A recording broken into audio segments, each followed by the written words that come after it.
ஸ்ரீ தேவி பாகவதம் 211 பகுதி. நரகங்கள் 28 முதல் பகுதி. நாரத மாமுனிவர் நாராயணரை நோக்கி, நீங்கள் கூறிய நரக பேதங்களை கேட்டேன். இனி அந்த நரகங்களில் உண்டாகும் வேதனைகளையும் அவை எந்த காரணத்தால் உயிர்களுக்கு நேரிடுகின்றன என்பதையும் எனக்கு அறிவிக்க வேண்டும் என்று கேட்டார். அதற்கு நாராயணர் கூறிய நரக வர்ணனைகள். தாமிஸ்ரம். இந்த நரகம் மிகவும் சங்கடங்கள் நிறைந்தது. பிறர் பொருளையும் பிறர் மனைவியையும் பிறர் சிசுவையும் எவன் கொள்ளையடித்தானோ அவை கால தூதர்கள் கால பாசத்தால் கட்டி இந்த நரகத்தில் தள்ளி பிறகு தண்டாயுதத்தால் அவனை அடித்து மிரட்டுவார்கள். வேதனை தாழாமல் அவன் எழுந்திருக்கும் போதெல்லாம் அவனை மீண்டும் மீண்டும் அந்த நரகத்திற்குள்ளேயே அவன் மயங்கி கலங்கி கிடப்பான்.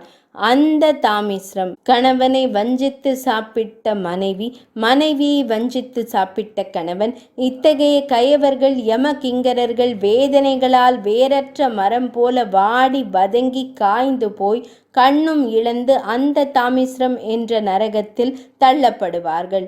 அந்தகர்களான குருடர்களுக்கு இடமாக இருப்பதால் இது அந்த தாமிஸ்ரம் என்ற பெயரில் வழங்கப்படுகிறது. ரௌரவம்.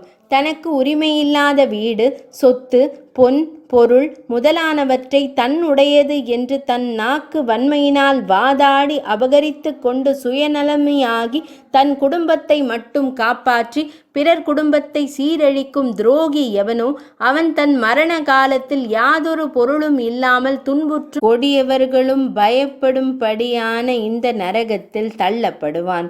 இவனால் பொருளை இழந்து துன்பத்திற்கு ஆளானவர்களே சர்ப்பத்தை விட கொடிய விஷமுள்ள ருரு என்ற ஒரு மிருகத்தின் வடிவம் எடுத்து வந்து இவனை இம்சிப்பார்கள்.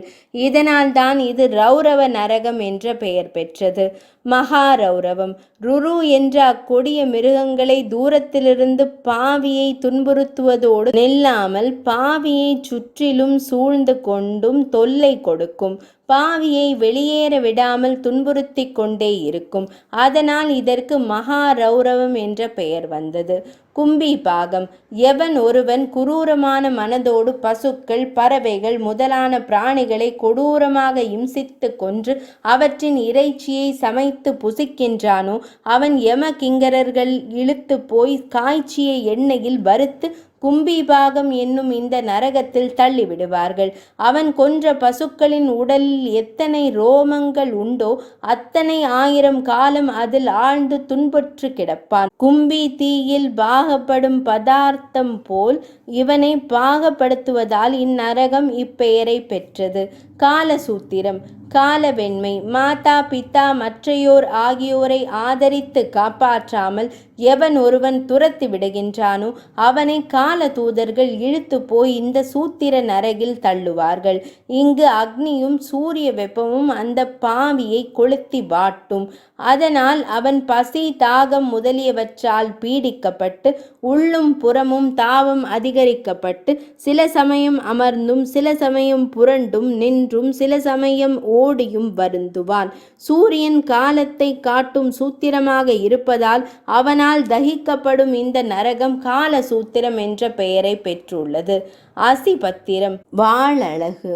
தன் சாஸ்திர நெறியை விட்டு எவன் ஒருவன் ஒரு காரணமும் இல்லாமல் பாஷாண்ட மதங்களில் புகுகிறானோ அவனை யம தூதர்கள் அந்த அசிபத்திர வனத்தினுள்ளே தள்ளுகின்றனர். அங்கு அசிபத்திரம் வாழழகு என்ற ஒரு வகை இலைகளால் செய்யப்பட்ட வாள் போன்ற சாட்டையினால் பாவியானவன் அடிக்கப்பட்டும் அங்கும் இங்கும் ஓடும்போதும் கற்களால் கால் இடரப் பெற்றும் அதன் பிறகு அசிபத்திரம் என்ற கத்தியினால் வெட்டி கீறப்பட்டும் மறுபடியும் அவ்வாளில் இரு பக்கமும் கூர்மையுள்ள பற்களினால் அறுக்கப்பட்டும் உடல் முழுதும் வெட்டு காயங்கள் பெற்று அலறி துடித்து புலம்பி ஐயோ செத்தேன் என்று மூர்ச்சித்து விழுவான்.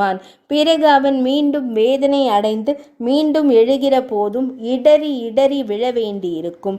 இப்பொழுது சொல்லிய நரக வேதனைகளைப் போலவே பாஷாண்ட மதங்கள் எந்த மார்க்கத்திலும் இன்பம் செய்ய அறியாது துன்பமே செய்கின்றனவாகையால் வாழகலால் வாதனைப்படும் இந்நரகம் அசிபத்திரம் என்ற பெயரை பெற்றது.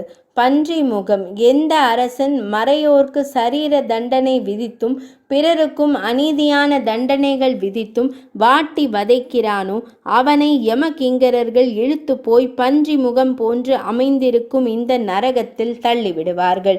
அங்கு இந்த பாவியின் கை கால்களை முறித்து அடித்து கரும்பு போல் ஆலையில் விட்டு நெருக்குவார்கள்.